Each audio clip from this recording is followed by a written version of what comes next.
दोस्तों, सास और बहू की लड़ाई सदियों से चली आ रही है। हर घर में लगभग ये मनमुटाव आपको मिल जाएगा। इसका एक छोटा सा कारण है जो मुझे समझ में आया है। पता नहीं इन सास और बहुओं को कब समझ में आएगा, ऊपर वाला जाने। जब बहू शादी होके घर में आती है, वो एक कच्ची मिट्टी का घड़ा होती है।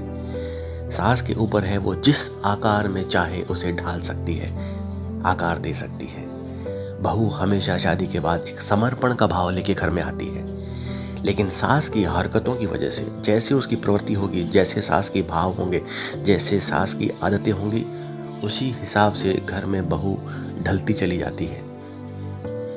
होता क्या है कि जब बहू के घर वाले मिलने आते हैं तो सास का बात करने का तरीका और नज़रिया अलग होता है।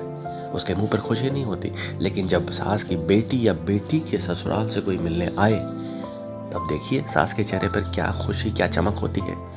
ये जो भेदभाव बहू घर में देखती है, यहाँ से इनके दिलों में दूरियां बनना शुरू हो जाती है।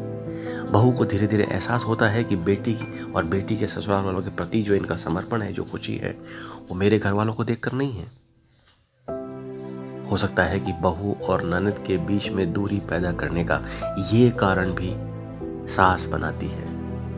शायद सास को पता ही नहीं होता, या अनजाने में करती है, जानबूझ के करती है, या उसकी प्रवृत्ति है, या उसकी आदत है, ये ऊपर वाला जाने। लेकिन ऐसा है।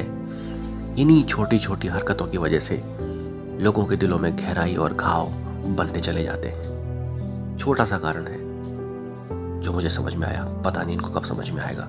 अगर आए तो क्या कहना।